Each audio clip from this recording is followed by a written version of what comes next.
Welcome back, everyone. We've had an amazing day and have had few more amazing sessions planned for today. For those of you who've just joined us and could not attend the sessions earlier, the recording of those sessions should be on the platform soon. In this session, we'll discuss access to credit, innovations and financial inclusion. The session is being moderated by Mr. Shyam Vembar, Agribusiness Practice Lead at Will Grow India. In the panel, we have Mr. Sridhar Ishwaran, founding member Samunati, Mr. Abhishek Gupta, Investment Director and Head at Caspian, Mr. Samir Shah, Executive Vice Chair and Group President at Dwara Trust, Mr. Arjun, Founder and CEO at Jai Kisan. The floor is all yours, Sham. Hey, thanks a lot, Bala, and very warm welcome to all the audience watching this seminar, and to all the participants who've been kind enough to join. We're going to be talking today about what we at Will Grow believe is we define that as an input, right, which is finance. And the thesis is that finance, especially for the smallholder farmer, is a bit of a bottleneck, and has been a bit of a bottleneck in the past as well, continues to be so. Small farmers suffer from a lack of access to credit financing, and this constrains them from investing in their business and leads to inefficient operations, right?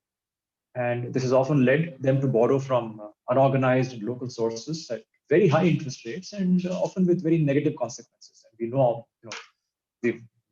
know about this all the time, right? We hear about this all the time in terms of farmers deep in debt, their crops fail, they don't have access to institutional credit, they commit suicide, and so on. So that's generally the larger context in terms of finance as a very key and critical input.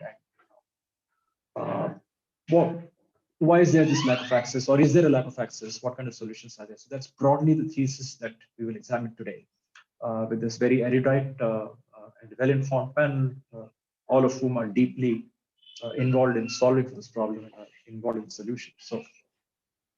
So there are a set of questions that we will navigate this session around, and we'll then build upon the answers that come through and see what emerges out of it.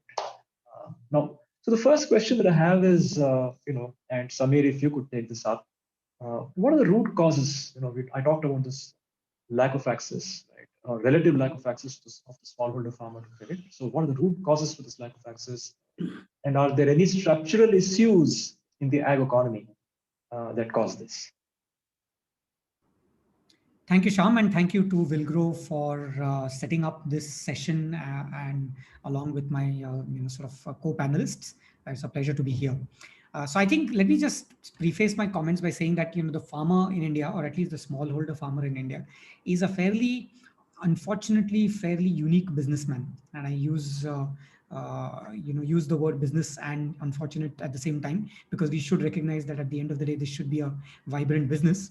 But at the same time, it's unfortunate in a way that it's probably one of the few businessmen or business people in the country who buy their raw material retail as a retail buyer, but sell wholesale, right? You want business to be exactly the opposite, right? You want business to be buying wholesale and selling retail, so that you maximize your realization on both ends of the value chain. So that is, so I think if we start to think of that business construct of a farmer that way, and think of how do we then flip it around for the farmer through various mechanisms, right? So if he sort of, with a very simple frame, saying that this is a business person who buys retail, sells wholesale, and which is a problem. And there are 4 types of problems that I see, root causes. One is, and all of them are access in the context of access. So the first challenge of access is lack of access to size and scale. The average land holding of a farmer is 1.1 hectare. We recently at Dwara ran interviews with a bunch of farmers in Uttar Pradesh and across the country. To basically, the farmer's perspective, the voice of the farmer is that at that size, doing business is just uneconomical. It is not possible to support a family of 4 or 5, between 4 to 6 members in the household with that size of land. So we have a fundamental starting problem here, which is just lack of access to size and scale. which is smallholder farmers, small, very fragmented holdings, very small holdings, and so on and so forth. So I would start by saying that that is sort of, problem number one. Related to that and building on to that, problem number two, I think, is access to markets. We have the traditional sort of access to markets for farmers is our APMCs, or what we call as mandis. And there are about 8,000 sort of largest APMCs in the country. Each APMC is, although it's an infrastructure that's available, largely known as an inefficient infrastructure. And each of those APMCs act as mini exchanges. They're not connected. And while the government has taken efforts to build, infrastructure, and perhaps we'll delve into that in the solutions part of the conversation. But access to markets remains a very key challenge for a smallholder farmer. The third access challenge is access to finance, which of course is one of the key parts of this conversation. So, and that is linked to all of the, the first two points, and also one of my fourth point. The smallholder farmer is not only small, but also largely a tenant farmer, which means that the tenant farmer doesn't have collateral. And typical solutions that exist today for that type of a customer is collateral-based finance, and hence a typical tenant farmer, smallholder farmer is excluded from the formal financial system and goes to the neighborhood Mahajan or the village Mahajan or the money lender at least a bare minimum of 3 rupees to 100 in terms of cost of credit per month. So, so that access to finance to me is sort of the third challenge. The fourth challenge is to peel the layer a bit more, is to say access to products in the financial domain. It's not just general access to finance, but access to good products. And to illustrate a point, the government of India, fantastic, sort of ambitious program, I wouldn't say fantastic, but ambitious program of the Pradhan Mantri Fasal Bima Yojana, which is a crop insurance product, flagship product of the government of India, especially required for farmers in India because of the vagaries that their business is exposed to, weather, monsoons, and a bunch of other things, political interference, and just to name a few. That product doesn't go down at the moment the way it is designed to a farm level and farmer level in terms of its design of the product, settlement of claims, and so on and so forth. That product is not really, it has got so much basis risk, and so many farmers may have losses but don't really become eligible for claim settlement.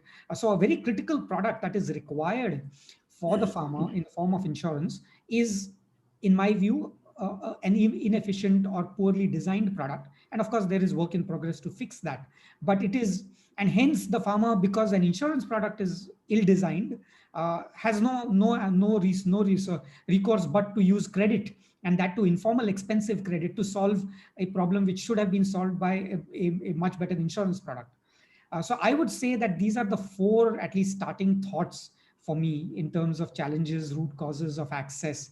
And just to summarize, is access to size and scale, access to markets, access to finance, access to products. Again, sort of going back to the preface that I started off with, saying that we are dealing with a businessman who buys retail, sells wholesale. And if we can deconstruct that as an ecosystem, I think that would be the way to go. Wonderful, Sunny. So succinctly put, and it's interesting because I think the perspective that you put in terms of buying in retail and selling is in wholesale is so true. It doesn't make any economic sense, but that's how Indian farming works, right? And there are various reasons why this profitability equation is reversed so unfavorably against the farmer. That would be the topic of a different debate, I would imagine. But it's interesting the way you've been able to tie this up to the four problems. And really, I think the way you've structured this is to say that the lack of access to finance it's a chicken and egg situation, right? It's kind of a circular logic because because it doesn't have size, because it doesn't have scale, because it doesn't have profitability, because the profitability equation is reversed, finance doesn't come. The problem is, unless he gets access to finance, he probably won't be able to resolve many of the challenges that he has. It's a kind of a circular problem, chicken and egg. Where do you break the circle? And that is a challenge. And I agree with you. I think the Fasal Bima Yojana, I've traveled extensively in the rural areas, as we have all, and the traction is not there. It's not really taken off. And it's interesting, you're saying he uses credit as a substitute for insurance, and credit at such high cost, it just beggars the farmers, right? So that's really not a very good situation to be in. So that's great, Samir, to set this context and start off this discussion. So the thing is, there's been a lot of activity in this in the agri space over the last 10-15 years, and the fact that there are so many well-regarded companies like Samunati, like Caspian, working in this space, shows that fine minds and fine companies are working to solve this problem. So what have been the changes in this market, finance to farmers market, and the finance to farmer ecosystem, over the last 5 to 10 years? What kind of solutions are there? How has the ecosystem adopted? What kind of solutions have been invited in, which have started to work? So, maybe if Abhishek could sort of start off in this, and then Sridhar could move into it as well. An open discussion, relatively unstructured at this stage, in terms of what's happening. Sure. So, Vishram, if you look at least my experience or the experience of the organizations that I've had the privilege of working with, one of the realizations has been that if you're talking about access to finance for the small farmer, if you focus only on that, the access to finance problem will never get solved. So level one problem solution has to essentially look at the entire supply chain and figure out the ways in which the financing can happen at different legs of the supply chain, and only then can you efficiently serve or efficiently make access to finance possible for the small farmer. And I think in that context, what has been happening over the last it has been attempted for several years, but in the last 5 to 6 years, I would say significant traction has been seen in basically two areas.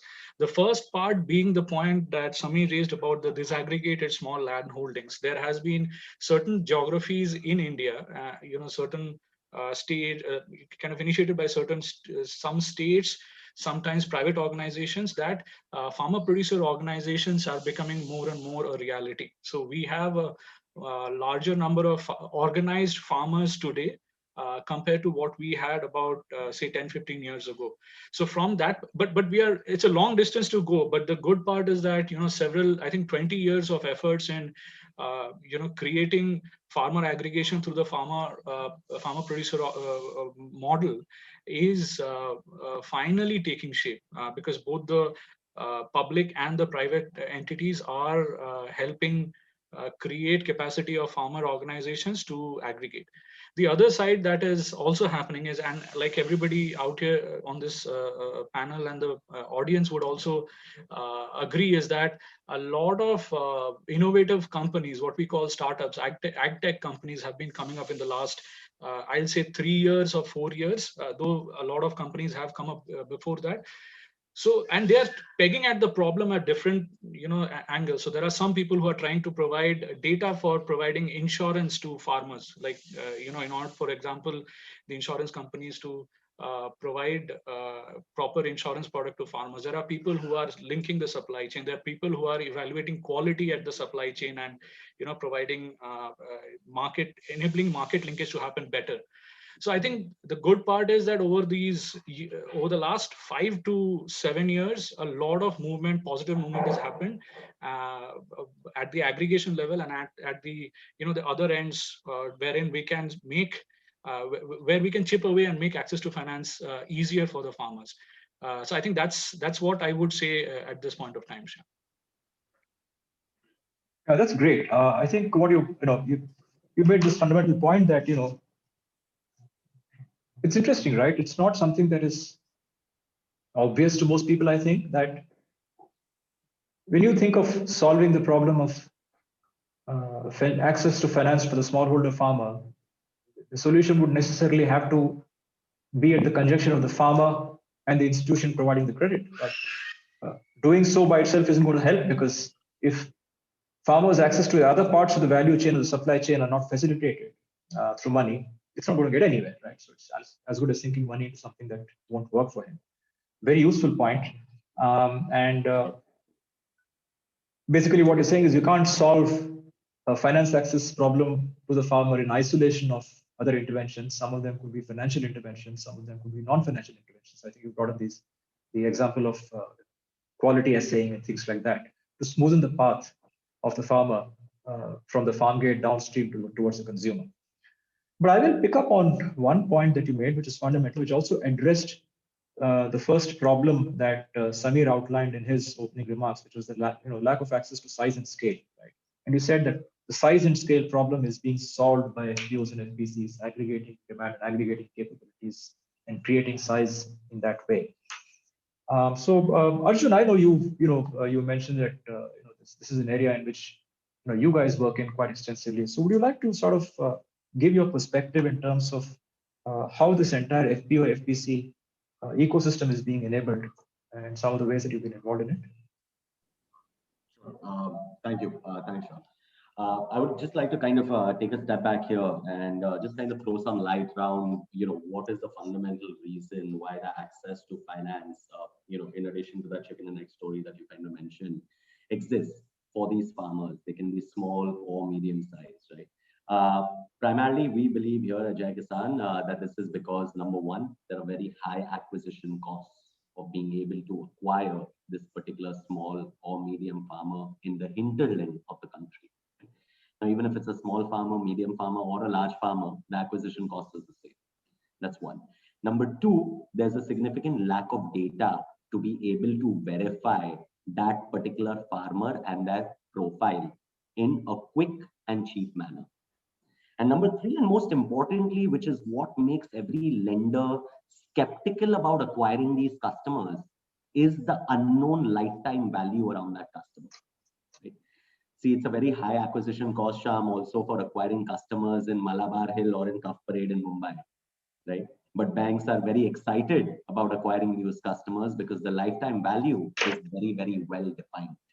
Whereas with regards to smallholder farmers or medium-holder farmers or large-holder farmers largely as well, the lack of data creates a big question mark at or on the lifetime value of that particular customer.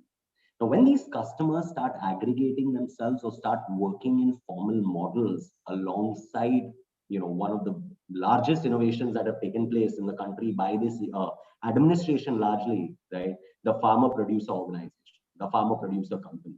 Getting farmers together, aggregating them, getting them to be able to buy their inputs and thereby making that retail to wholesale equation actually retail to wholesale, and then getting them the power to be able to actually command realization price while actually selling that produce, right? Becomes extremely, extremely key.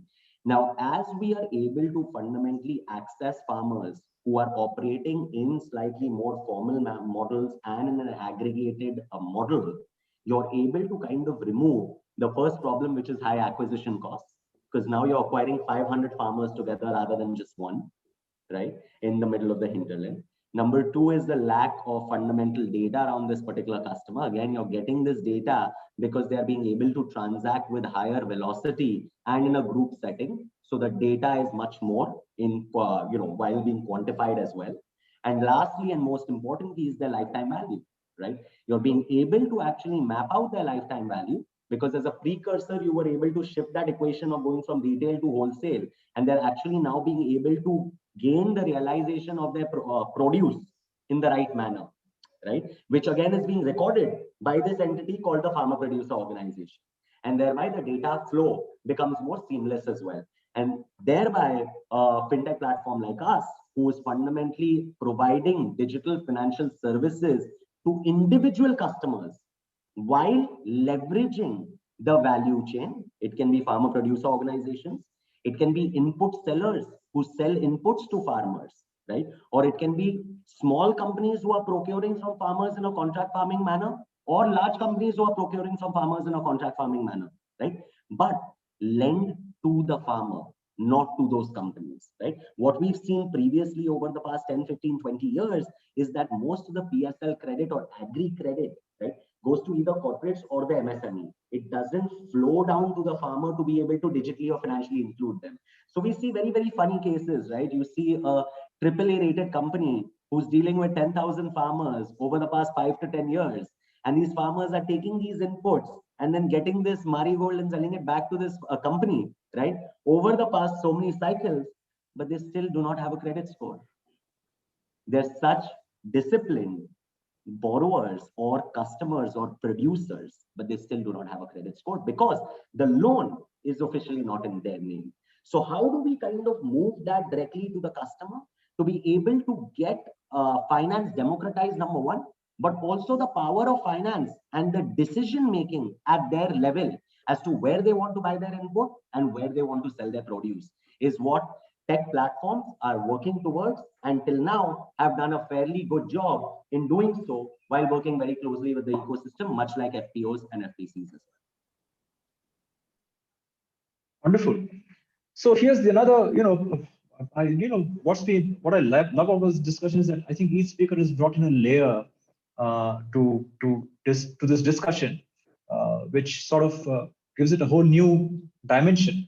At least that's the way I see it, because I'm also, along with the audience, learning a lot about this space, even as I speak to all of you.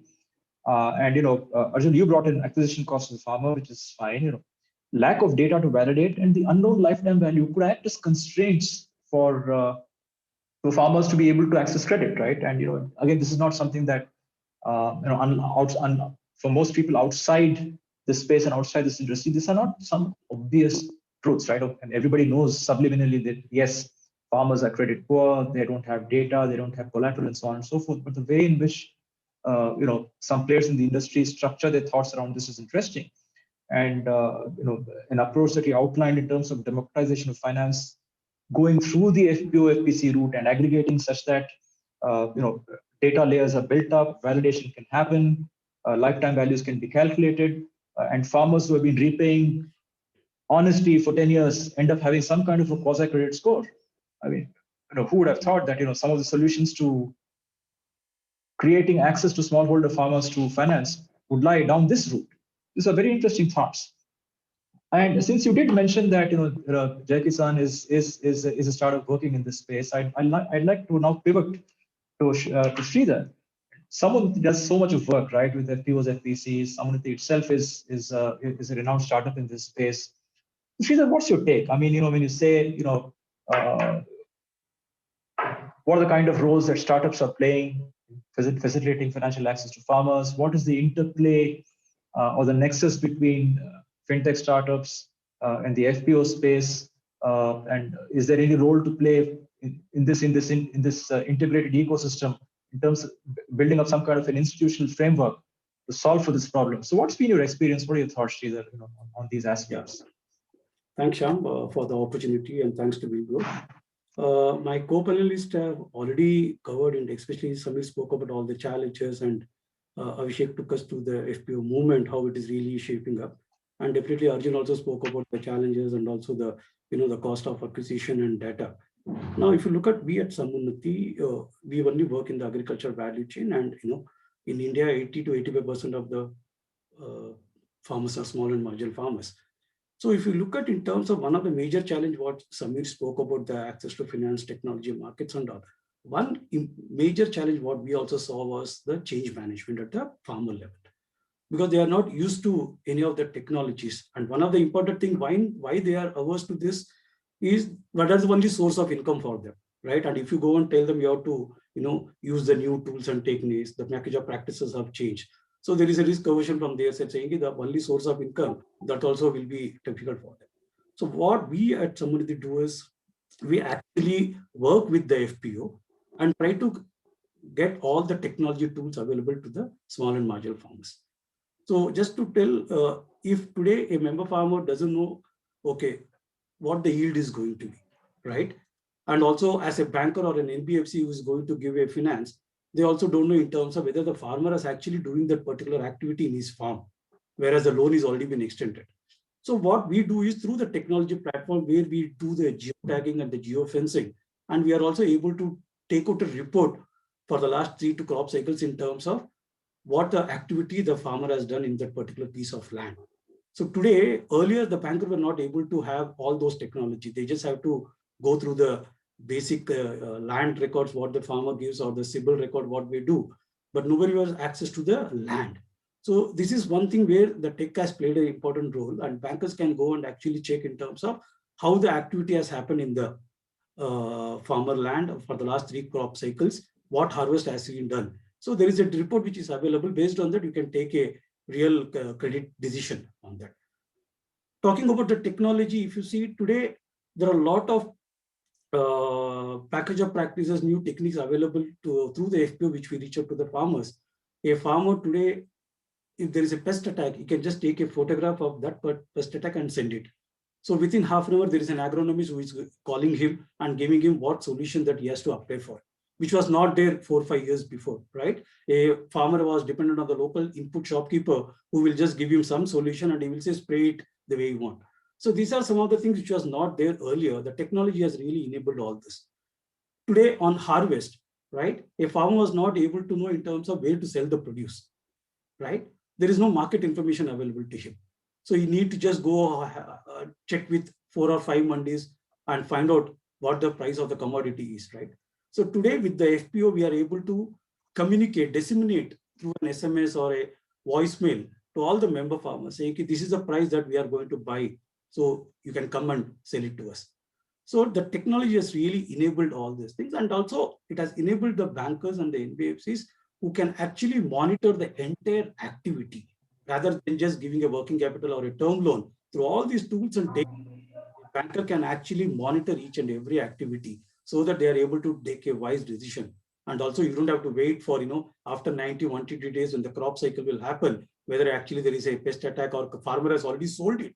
So at least you can have the monitoring mechanism through the techniques, tools available, so that proactively you can reach out to the FPO on the small farmers. The repayment is due, the harvest is going to happen. The FPO can be get connected to the large institutional buyer. The repayment can be visualized. So these are some of the things which today it's available to the bankers so that they are able to lend it to the small and marginal farmers. Yeah. Great. So, Sridhar, what I understood, and please correct me if my understanding is wrong, I'm just trying to summarize it for the benefit of the audience. So, if I were to summarize in a couple of sentences what you've said and what Arjun said before this, there have been a lot of technological interventions and there are a lot of technologies available and are being put to use today to track an entire farming life cycle for each individual farmer. And this analytics is being used as a risk mitigation tool to ensure that from an institutional perspective, the farmer pays up. Would that be a fair conclusion? And therefore, this makes it easier for institutions to lend credit to more and more farmers because they have the guarantee or the level of confidence. The data problem that Arjun mentioned is being solved. Would that be an accurate takeaway from what you just said?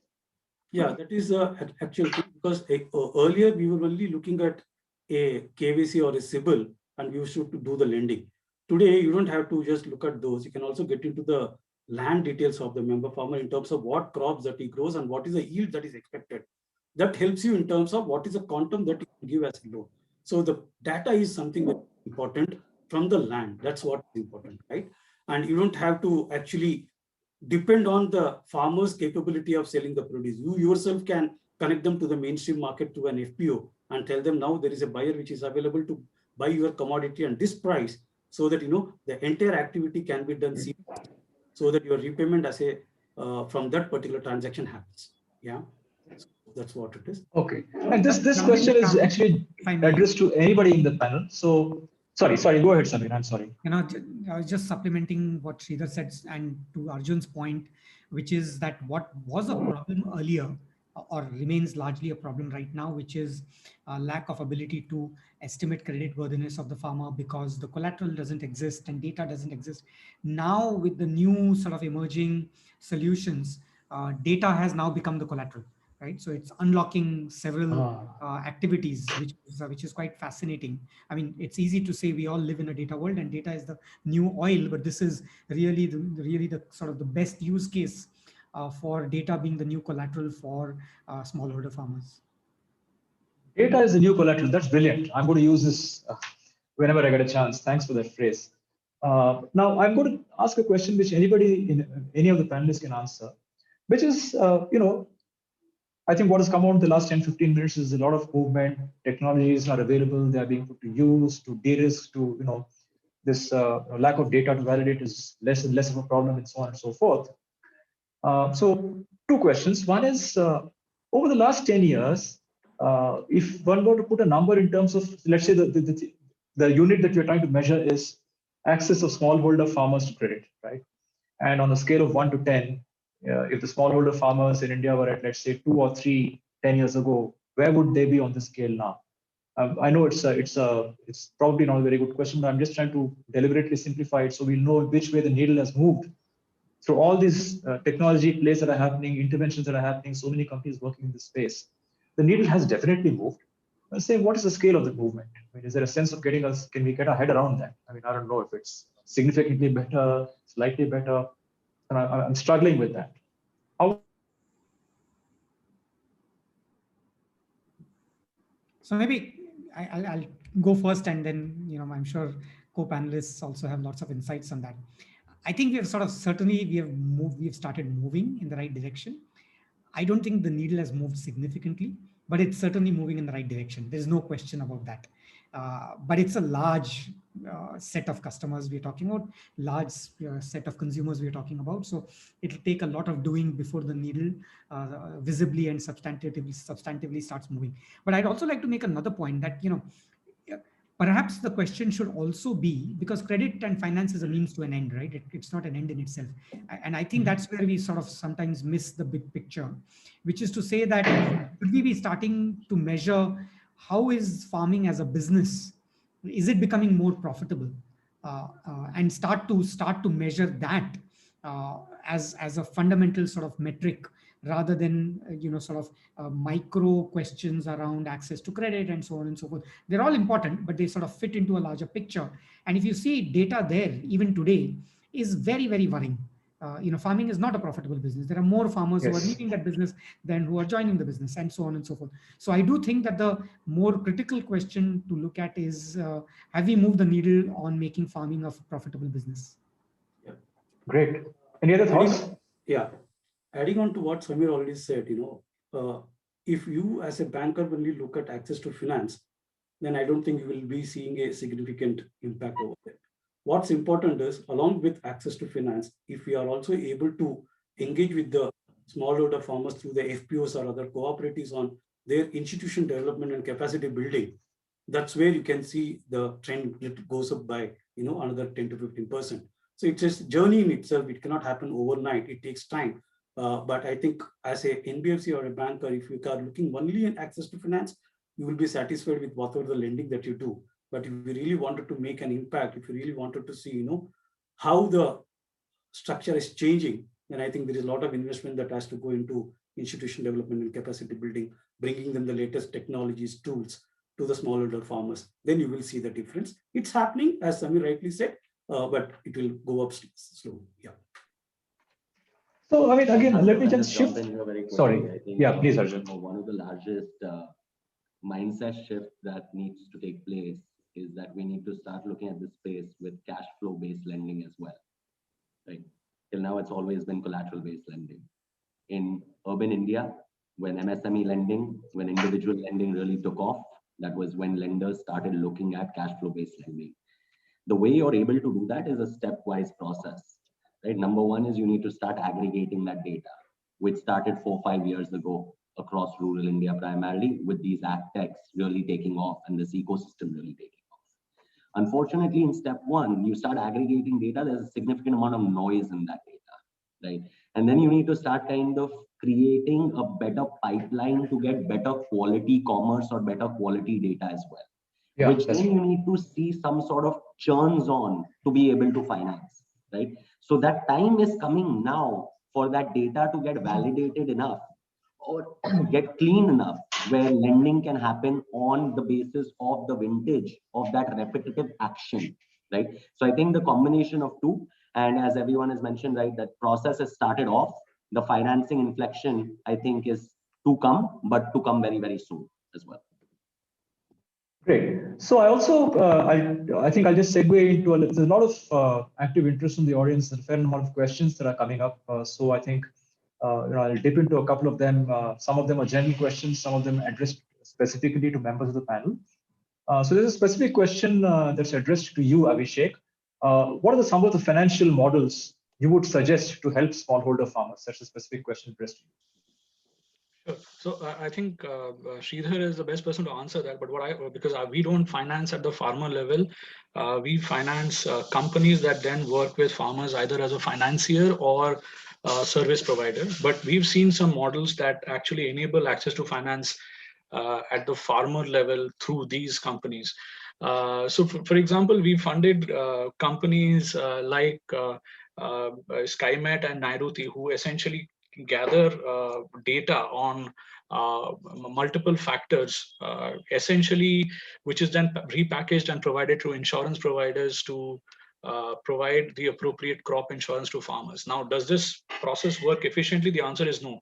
The power that these companies or the data that these companies are able to generate, they can be actually used very powerfully by insurance companies. But a combination of regulation, a combination of politics, a combination of commercials, all of that is not enabled it, but the early signs of it is there. The other type of initiatives that we've seen is, for example, companies like Stellapse and EcoZen, who basically are people who are helping digitize the supply chain. So somebody like a Stellapse is digitizing primarily the milk supply chain, but they can essentially replicate it with any perishable supply chain. But what they are allowing us to do is that they are digitizing the transaction data of each small farmer, and in theory, over a period of time, that data can be used as to provide loans to farmers based on whatever they've done. Similarly, EcoZen, what they are doing is they're along with capturing the data on the transactions that they are or the farmers that are utilizing the cold storages that they make. They are able to give assessments of how much money a farmer can make over a period of time, and over a period of time smoothen it so that access to finance becomes easier for those kind of farmers. We also have companies that are that essentially started off as non-tech end-to-end supply chain linkage providers like INI Farms, specializing in certain fruit supply chains. But essentially what they are now starting to do is link the supply chain end-to-end, establish a traceability back to the source for two purposes. One, of course, is that the consumers like us get to know where this product is coming from. But at the same time, it essentially forces a quality upgradation in the process, and it also enables the supply chain to track the transactions digitally on on each of the farmers, which once again that data can be used to provide financing for farmers. It's not a single solution. In summary, it's not a single solution. There are different ways in which these solutions can be arrived at. And these are very early days. I don't think we've figured out the entire solution as yet. One of the kind of concerns or feedback that at least I sense is that at some point of time, while there is a lot of focus on the data, even I mentioned about it, agriculture at the end of the day is a political and social system. A lot of hardware movement around, a lot of physical assets, a lot of emotions, a lot of politics associated with it. So while the data actually helps a lot, there is a lot of things that has to be done on the ground by anybody who's working in this field to really make access to finance possible. So I think unless the entire set of things is solved from a financial, since the question was about financial model, what I'm saying is that along with the data and these delivery models for credit, the other associated aspects also have to be dealt with in some ways. So, Sridhar, any perspective from you on this? Yeah. To add on to what Abhishek has said, if you look at the way we Sammunati structure the financial product, we have a lot of products which is exclusive for the farmer producer organization. So we work with close to 500 plus farmer producer organization in 20 states, where an average farmer base for every FPO 500 to 800, right? So our solution is to the FPO, but the end beneficiaries are the small and marginal farmers, right? Be it for their input activity or the output active. What we do is we ride on the social and the trade capital of the FPO along with their member farmers, customize a solution for them for which they can do an input activity. So we have to ensure that whatever solution that we give it to the FPO is for an activity, either PRS on the input side of the business or post-harvest for the procurement. And add on to some of the FPOs, like what Abhishek said, he gave example of Ecozen, which is into cold storage, right? So what we also engage with the FPO by giving them a term loan, especially the horticulture FPOs. Today a member farmer, by the time he does the harvest and brings it to the market perishable, or automatically it moves to a grade B, right, with a 10% reduction in price. So what we encourage FPO is to invest in a cold storage so that they can procure from the farmer, keep it in the cold storage, and then they can sell it to the modern retailers. So that way the grade is also available and the price realization also is better. So this is how we structure any solution to the FPO, so that the beneficiaries are the small and marginal farmers. Over a period of time, once we have the data, everything of the member farmer also, it becomes easy for us to lend it to the small and marginal farmer through the FPO directly. So that's what has been our model. Yeah. Great. Thanks, Sridhar and Abhishek. Another question which is coming from the audience is, and maybe Samir, you could take this up. It's very topical actually. And the question is, will the new farm laws, specifically the APMC Act, give farmers better access to credit in any way? If yes, how? Yeah, I mean, it's a definitely very topical and a very complex topic as well. I had sort of, in virtue of my previous role at NCDX, I was deeply involved in this topic. The answer is, I think, a yes and no. Certainly, there is a yes in the sense that it creates alternatives and very strong alternatives for the farmer to sell to in the private market outside the APMC. And we as a sort of country should open up alternatives and remove the monopoly of inefficient APMCs to be buyers for farmer produce, right? So it should be open. The more they can choose multiple buyers and sellers, the more access we give, and that is in principle what at least one of those laws, three laws, and the second law also, which is to sort of minimize the effects of the Essential Commodities Act, which also in principle I think is a great idea, because you want market forces to prevail. You want to move away from this traditional paradigm that storage equals hoarding and is bad thing. You want farmers to be able to store so that they can take advantage of of selling at the right price when the price is high, because always when you sell on harvest, the prices are going to be the lowest possible because your flood of supply comes to the market. So there are some very good aspects of these laws. What I think needs to also happen at the same time, which perhaps needs to be taken into sort of cognizance, is that at the end of the day, 30-40% or even more, depending on which state you are, still gets sold in the APMCs. That is still the default marketplace and access to market. So there has to be constant effort to continue to strengthen that. The strength, building of alternatives at the expense of doing away with an existing, however inefficient marketplace, is probably causing concern to the farmers. So I think the focus has got to be that open up as many new alternatives as possible, really free up the marketing capability of the farmers to private trade, which is what the bills address. But at the same time, enough focus should also be there that if there is an existing infrastructure that's already available, why not also simultaneously invest significantly to make it modern, to make it serve the needs of the customers, and so on and so forth. So I would say that broadly the new laws are in the right direction, at least my personal sort of opinion. But a lot more needs to be done to also sort of modernize existing infrastructure, which is crying for modernization. And how would all of this impact farmers' access to credit, smallholders' farmers' access to credit? Is it through so the more use you of warehouse have, financing? the more you have formal access to markets, better contracts, right? Then those contracts can be leveraged by farmers to go to lenders and say, here's a commercially tied contract for sale of my produce. And can you give me working capital access against that? Can you finance that? Innovative financial instruments can come up against sort of buying on receivables or lending against receivables. Warehouse receipt financing will develop, and there are some fantastic work that's going on that. So it's just, I think, the moment you have a formal sort of contract with a buyer to buy produce, that creates that creates comfort for lenders to say, I'll lend against either the warehouse receipt, or I'll lend against receivables that you will get, and so on and so forth. So that will unlock access to credit. Yeah. So it sort of formalizes. Sorry, go ahead. Somebody was saying something. Yeah, adding on to what Samir said about the contract farming. So one of the advantages over here is it is a buyer-driven market.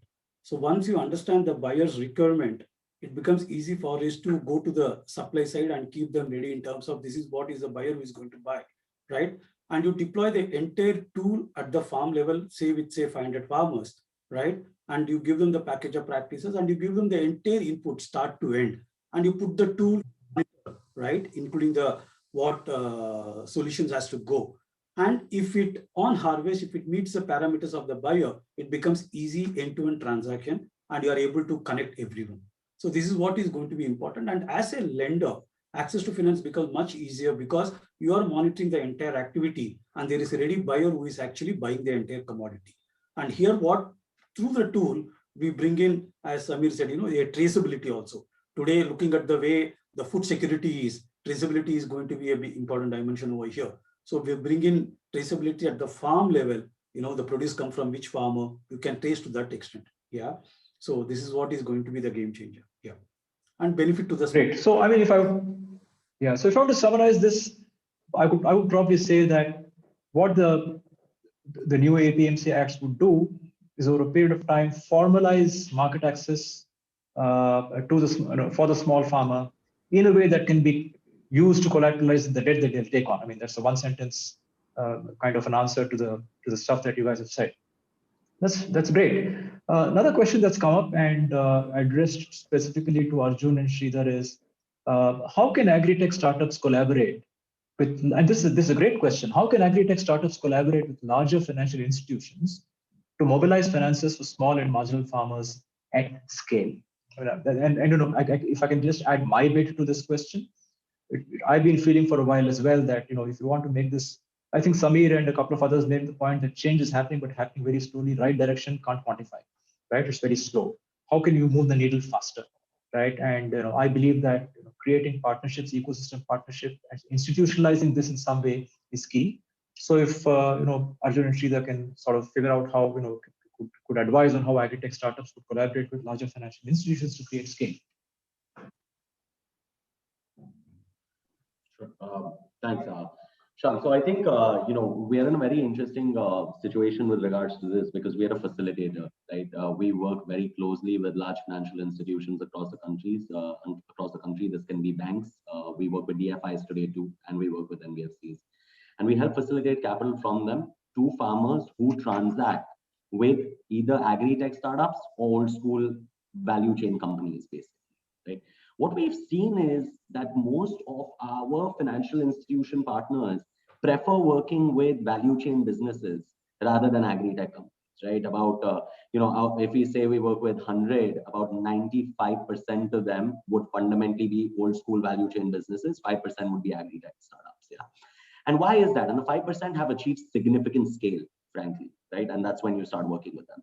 Number one, again, is the data, right? And the quality of the data that you're being able to pull. See, at the end of the day, an ag tech is relatively new.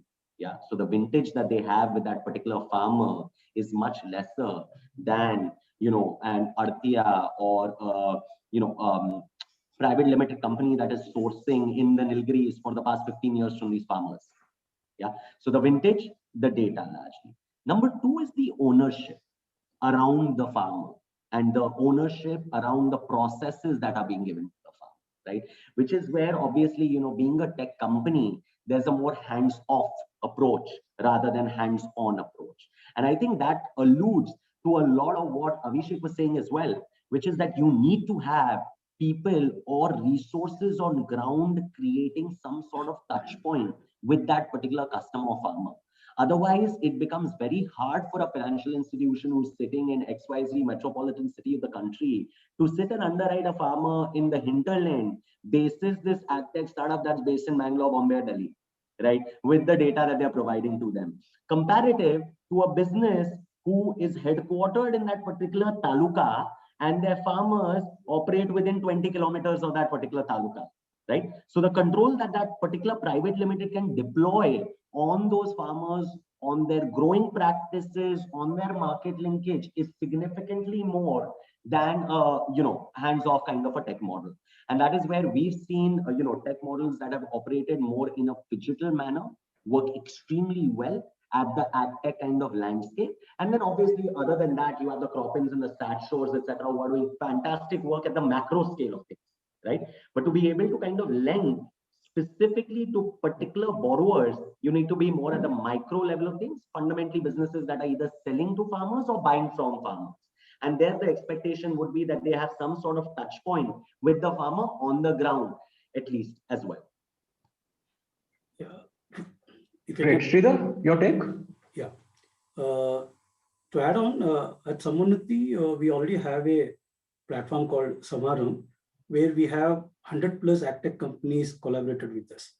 The purpose of this, launching this platform is many of these startup companies, AgTech, they have an excellent solution, but they are not able to deploy because they don't have the bandwidth or the scale. So we work with 500 plus FPOs.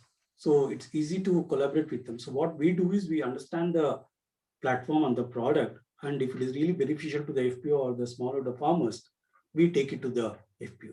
So that's how we understand, and we do a pilot with the FPO and their smallholder farmers, look at the benefits, what they derive out of it. And it helps us to structure a financial product for either the FPO or the AgTech company or to the smallholder farmers. So that's what is been Samunnati's endeavor in working with many of the AgTech companies. And as we speak, 100 plus AgTech companies are already there with us, where we take their best of the technology to the smallholder farmers, right? So that's what is Samunnati's strength here, working with. Yeah. Yeah, great. Hey, thanks, Arjun and Sridhar for that answer. I'd like to now step back and sort of try and tie this together by referencing Sameer's opening remarks to the first question that I posed. What he had said was, Sameer had said, buy retail, sell wholesale is the conundrum for the Indian farmer. How do we flip it around is the fundamental challenge for Indian agriculture. And they have Indian smallholder farmer faces 4 axis problems: lack of access to size and scale, lack of access to markets, lack of access to finance, and lack of access to appropriate products in the financial domain. Now, what's emerged in the discussion over the last 50-55 minutes is that across profusion of technologies being adopted by a profusion of fintech institutions, startups in this space, interventions by the government in the policy and non-policy domain, a kind of an ecosystem is being built which systematically tackles all these 4 lack of access problems to some degree or the other. So size and scale is being tackled through aggregation, FPOs, FPCs, farmer mind change, etc. Lack of access to markets can be facilitated even more by the new APMC Acts, and how access to markets can be then collateralized to give greater access to debt financing. Lack of access to finance, especially for the tenant farmer, is solved, as Arjun put it so well, in terms of bits of data being put together as an analysis to figure out what exactly is happening on the farm, when is the harvest ready for, when is the produce ready for harvest. And so a tenant farmer also in theory can get access to finance because every move that he makes is being tracked and analyzed. And products in the financial domain, there are a lot of intelligent minds and intelligent companies working to design products which are appropriate for the farmer. So the access problem, Sameer, and you can correct me if I'm wrong, but I get the sense that with all the activity that's happening in the space, gradually the access issues are being tackled. But I'll go back to one intriguing thing that you said at the beginning, which is fundamental nature of the Indian farmer as a business. For the reality he faces, he buys retail, sells wholesale, right? It should be the other way around.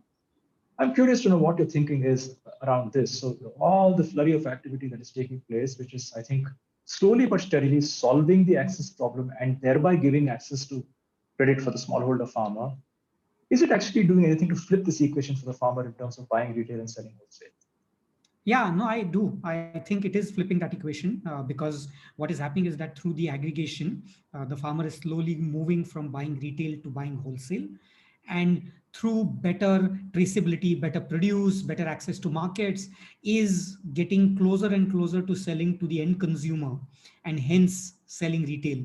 So that I think that journey is definitely happening. There's no question. All of this in sort of, in tandem is definitely happening.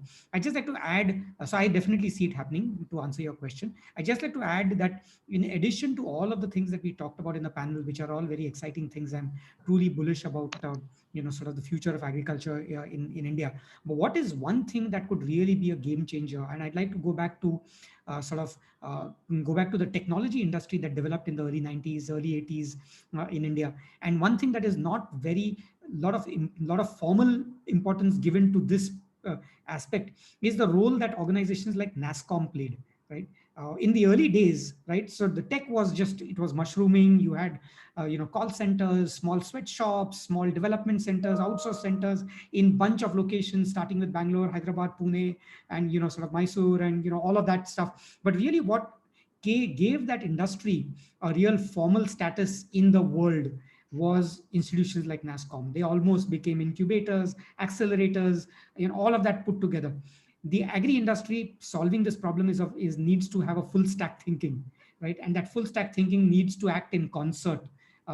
So ag techs working with financial institutions working with markets, and so on and so forth.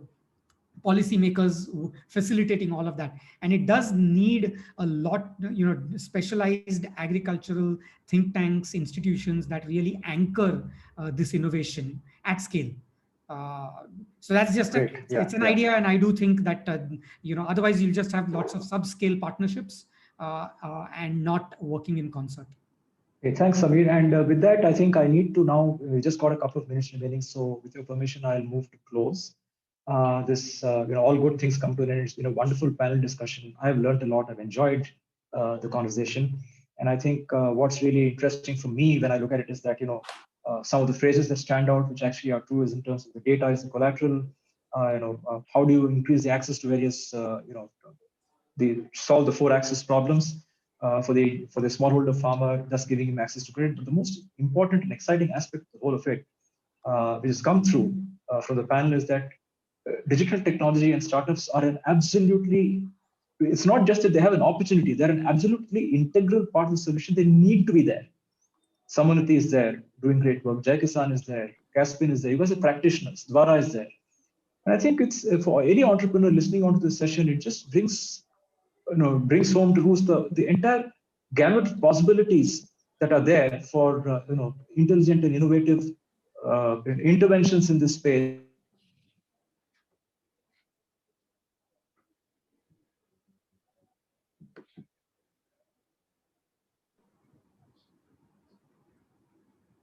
Thank all of you for having taken the time.